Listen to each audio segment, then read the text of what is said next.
Alors, la loi de finances 2026, ce n'est pas juste une petite mise à jour fiscale, hein. On parle ici d'une véritable refonte. C'est une nouvelle vision stratégique qui a pour but de transformer vraiment en profondeur l'économie du Maroc. Pour y voir plus clair, voilà comment on va aborder le sujet. D'abord, on va regarder les grands objectifs pour 2026. Ensuite, on plongera dans les nouvelles règles pour les sociétés, puis ce qui change pour l'impôt sur le revenu des particuliers.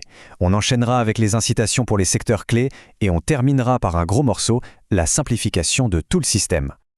Ok, avant de se plonger dans les détails techniques, c'est super important de comprendre la vision d'ensemble. Quelle est la stratégie derrière tout ça? C'est ce qui donne tout son sens à cette réforme. Et au cœur de cette loi, il y a 4 objectifs, 4 piliers fondamentaux. C'est vraiment l'ADN, la colonne vertébrale qui structure toute la transformation à venir. Alors ces fameux piliers, quels sont-ils?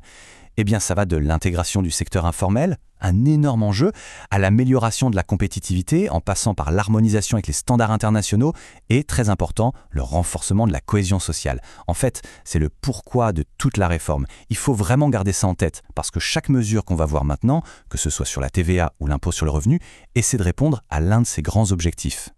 Bon, maintenant qu'on a le cadre général, voyons comment tout ça se traduit concrètement pour les entreprises. Qu'est-ce qui va changer pour elles?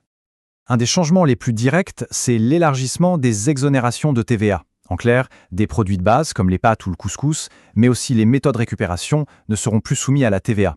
L'idée derrière, elle est double. D'un côté, alléger la facture pour les ménages sur des produits essentiels, et de l'autre, donner un coup de pouce à des industries jugées stratégiques. Ensuite, une autre mesure phare qui vise plus de transparence, l'instauration d'une nouvelle retenue à la source sur les services. Alors comment ça va se passer? C'est un déploiement progressif. On commence avec les très grosses boîtes en 2026, puis on étend petit à petit.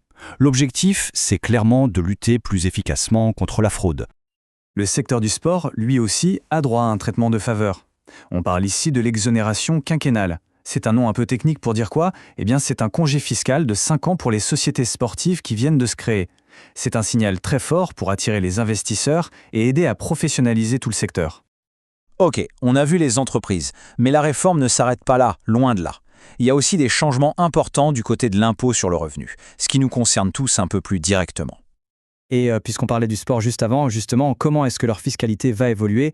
Eh bien là aussi, il y a du nouveau avec un ajustement qui va se faire de manière très graduelle. Et ce tableau illustre parfaitement ce changement. L'abattement fiscal, qui était très avantageux pour les sportifs, va être réduit, mais progressivement, sur 4 ans. On passe de 90% à 60%. L'objectif est clair, petit à petit, rapprocher leur régime fiscal de celui de tout le monde. C'est une question d'équité. Et là, on revient à l'un des fameux piliers de la réforme, la cohésion sociale. Pour ça, la loi prévoit un allègement fiscal plus important pour les familles, pour les ménages. Et la mesure concrète, la voici, 500 dirhams. C'est le nouveau montant de la déduction annuelle par personne à charge. Avant, c'était 360 dirhams. C'est donc une augmentation non négligeable, un soutien direct au pouvoir d'achat des familles. Maintenant, au-delà de ces changements qui touchent un peu tout le monde, la loi de finances a aussi des mesures très ciblées, des sortes de coups de pouce pour des secteurs jugés stratégiques. On le voit bien ici, il y a une volonté très claire de viser juste. Par exemple, l'exonération de la TVA sur les biens d'investissement est étendue. Pour l'agriculture, les engrais sont aussi exonérés de TVA. Ça, c'est pour essayer de maîtriser les coûts de production, un enjeu énorme de souveraineté alimentaire. Et puis, regardez le maritime, une exonération permanente de l'impôt pour le transport international. Là, l'ambition, c'est de faire du Maroc un hub logistique incontournable. Et on arrive à la dernière grande pièce de ce puzzle, et pas des moindres, la simplification. L'idée, c'est de rendre tout le système fiscal plus simple, plus transparent et au final, plus efficace. Et ce n'est pas juste une intention, c'est écrit noir sur blanc dans la loi. Le texte parle lui-même de simplifier le dispositif applicable. Ce n'est pas anodin du tout. Ça montre bien qu'il y a une prise de conscience. La complexité administrative, c'est un vrai frein, que ce soit pour l'investissement ou simplement pour que les gens payent leurs impôts correctement. Concrètement, cette modernisation, ça ressemble à quoi? Eh bien, par exemple, une adresse électronique devient obligatoire pour communiquer avec le fisc. Fini le papier, on accélère. Les règles des contrôles fiscaux sont aussi clarifiées pour que ce soit plus prévisible et plus juste pour tout le monde. On voit bien la tendance. Tout va vers un système plus transparent et surtout plus digitalisé. Alors, si on devait résumer tout ça en quelques points clés, qu'est-ce qu'il faut retenir? D'abord, c'est un mouvement stratégique pour booster la compétitivité du Maroc. Ensuite, c'est un vrai jeu d'équilibriste. Il faut à la fois des incitations pour les entreprises et plus de solidarité sociale. Et enfin, c'est une grosse poussée vers la transparence et la simplification administrative. C'est un exercice de jonglage assez complexe pour un pays en pleine transformation. Ce qui nous laisse avec la grande question finale. Est-ce que tout ça, cette ambitieuse feuille de route, sera suffisante pour atteindre les objectifs que le Maroc s'est fixés?